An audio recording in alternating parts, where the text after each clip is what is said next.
Hey guys, Tyler here. Star Trek's economy. It's been the subject of countless YouTube videos, forum posts, books, real-life arguments, and more. But how exactly does it work? We've all heard theories, and there are plenty of hints dropped throughout the shows and films. Don't tell me they don't use money in the 23rd century. Well, we don't. The economics of the future are somewhat different. The acquisition of wealth is no longer the driving force in our lives. We work to better ourselves and the rest of humanity. What does that mean exactly? It means we don't need money. Yes, I stole that sequence of clips from some of Rowan J. Coleman's videos. Very early in the history of my channel, I made a series of videos discussing the history, politics, and economy of Star Trek's Federation, comparing them to real-life analogs. I made these videos in college when I thought I knew what I was talking about, but as I've gotten older, my views on this and other subjects have shifted a bit. So, partly inspired by Rowan's series on how Earth's future works in Star Trek, which you should definitely check out, I thought it was time to make an updated video of my own. So, with that, let's get started.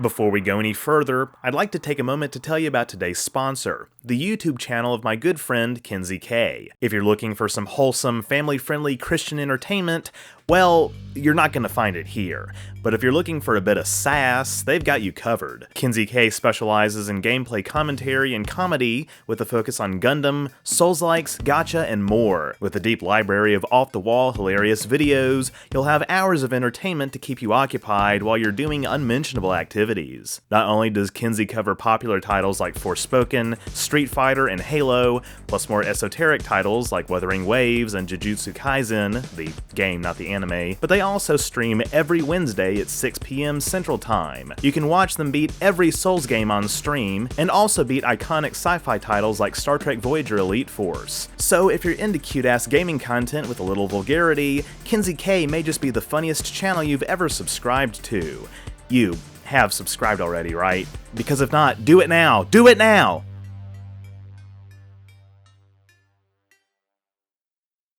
Right off the bat, I'll address the biggest elephant in the room when these discussions pop up. It's the S word, socialism. In the purest sense, it's defined as the collective ownership of the means of production. Throughout my years of analysis of Star Trek's world, I've consistently come to the conclusion that their society is based on some form of democratic socialism.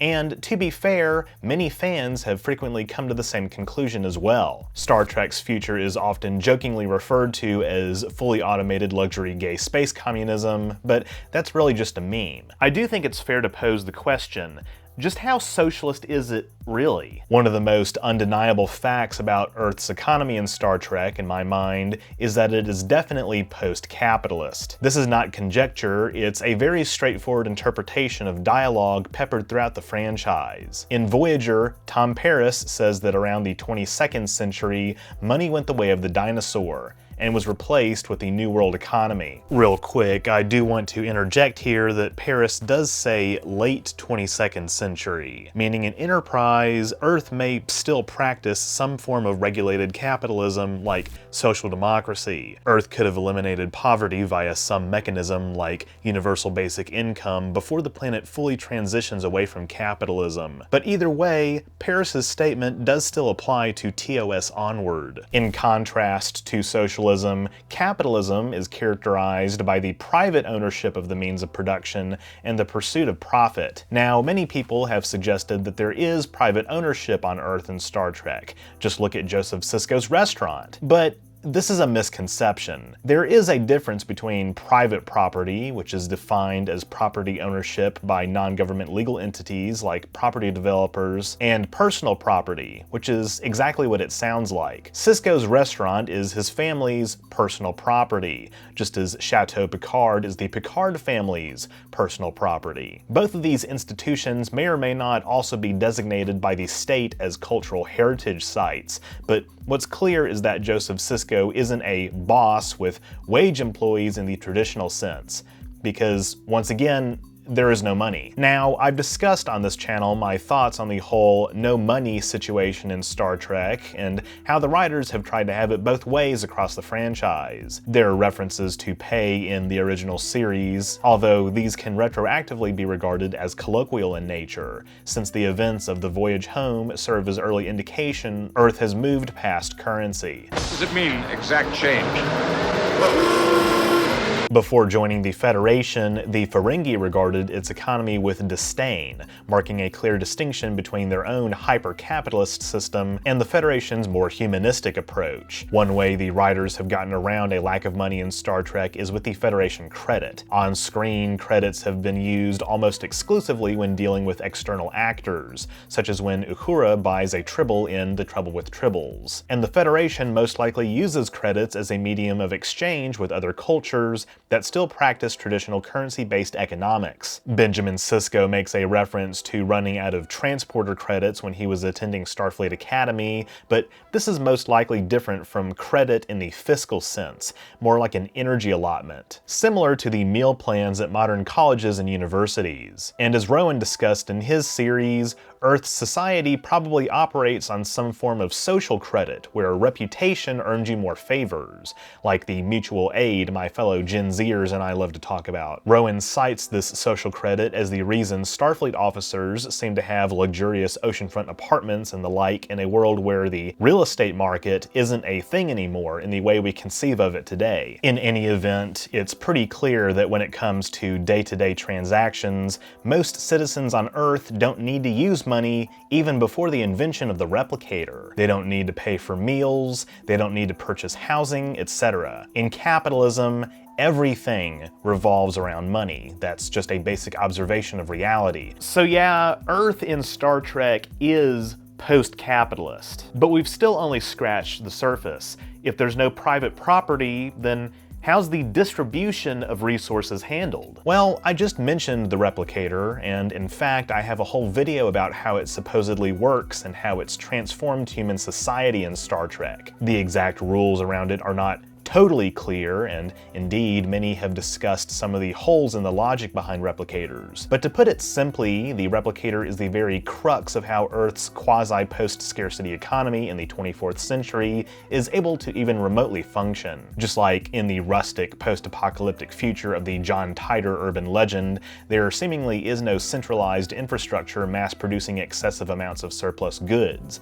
because let's face it, that kind of system is incredibly wasteful and one of the leading causes of climate change in the 21st century. Time and time again, we've seen examples of people on Earth living rather self-sufficient, off-the-grid transcendentalist lifestyles while still benefiting from the enormous technological gains Earth has made since first contact. And this isn't exclusive to the 24th century either.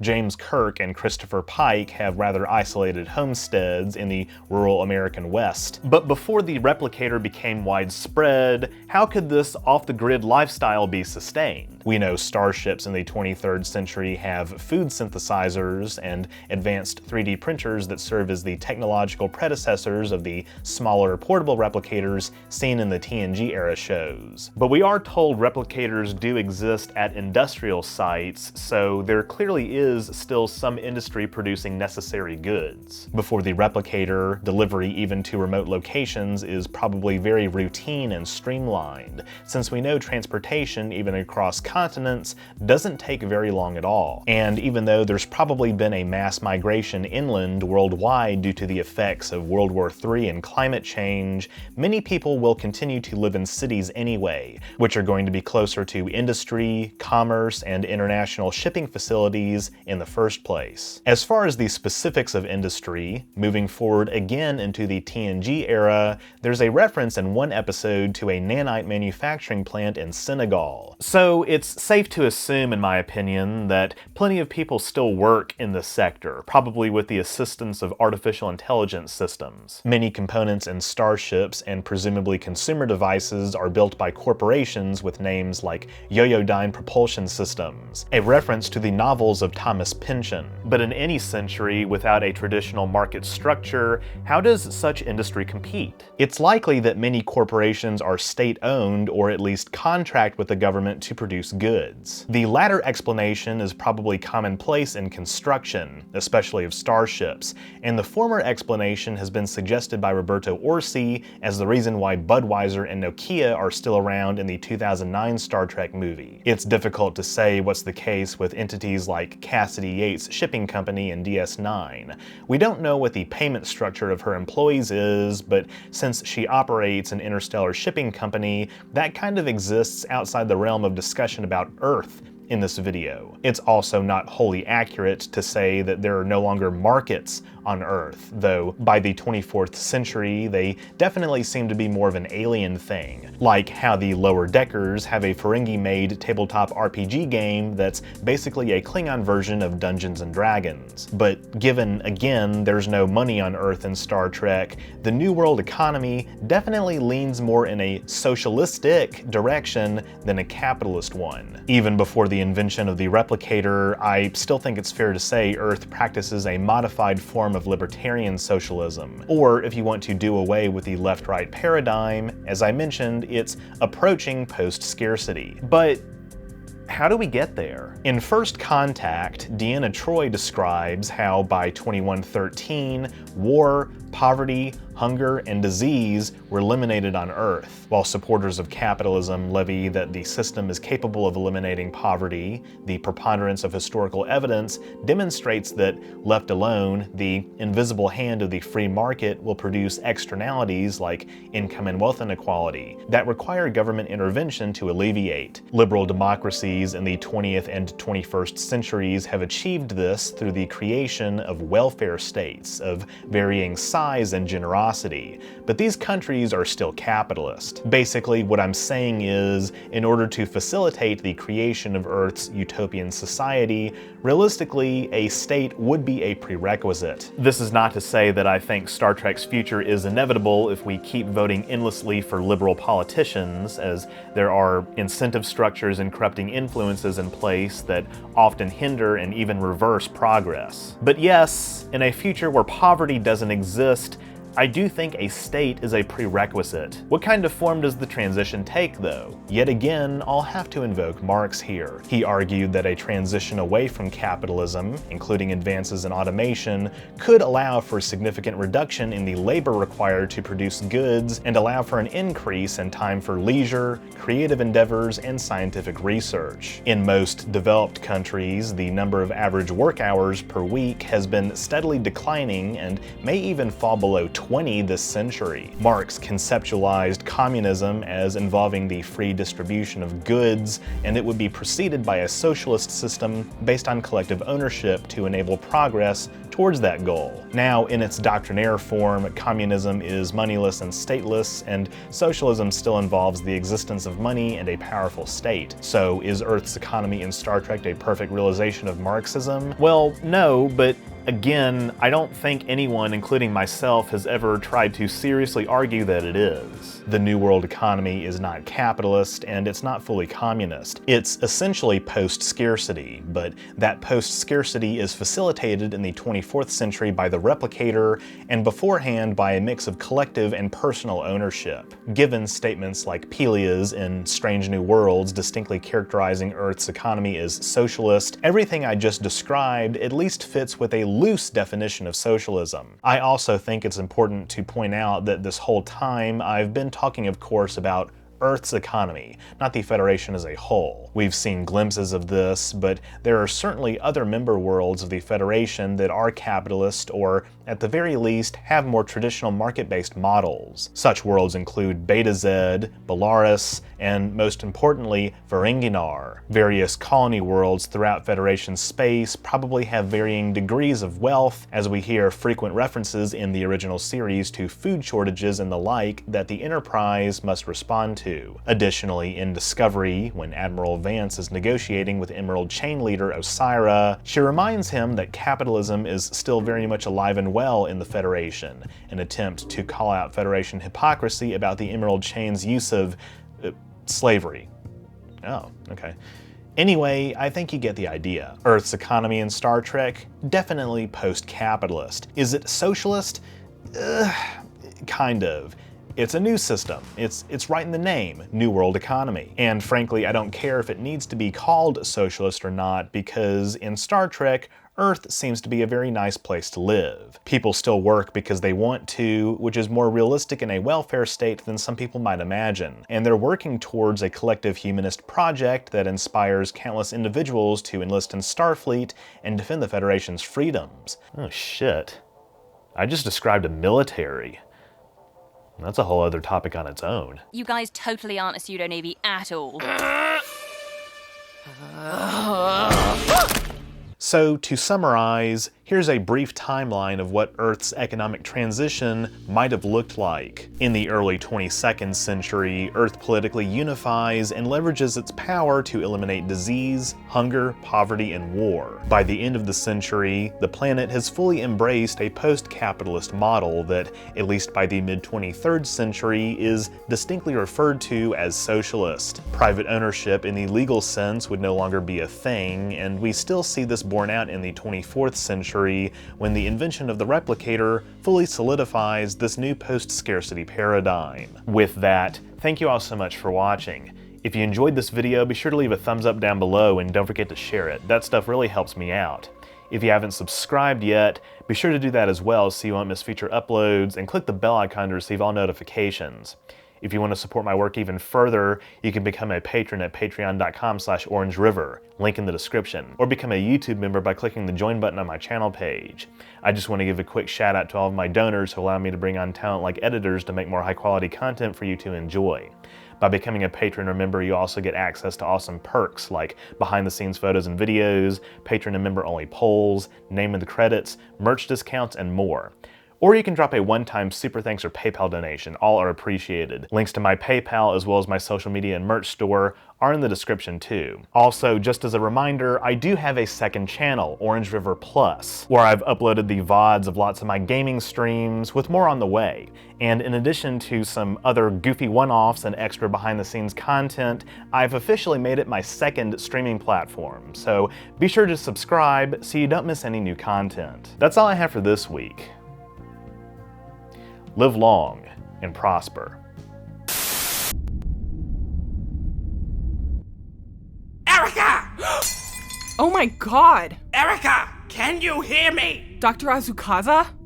I saw you die! I've emerged from the depths of reptilian hell to deliver a very important message. I spoke at your funeral! Erica, listen very carefully. Issue 2 of Star Trek Endurance is now available for patrons and members of OrangeRiver. This has got to be a nightmare. Just sign up for $2 or more at patreon.com/OrangeRiver or click the join button on OrangeRiver's YouTube channel page. It's that simple, even you could do it. Wake up, Erica! Wake up! You must inform the people, Erica. It's your duty. Erica! Do you like merchandise? If so, head on over to the new and improved OrangeRiver merch store. That's right, OrangeRiver is now officially on Spreadshop. I've got a bunch of awesome new designs, including All the Way Down, All the way. Vape God, Tally, aka Best Girl, It was totally worth it. and what is perhaps my greatest design yet, I love being married to my husband. Plus, I've got some of my classic designs like OrangeRiver Arrowhead, N7, Metroid, Mycelial Network, The mycelial network is like Mycelial Network, and more. And there are even some new products like OrangeRiver hats. That's right, OrangeRiver hats now exist. Visit the link in the description to get discounts and other special deals on items from my store.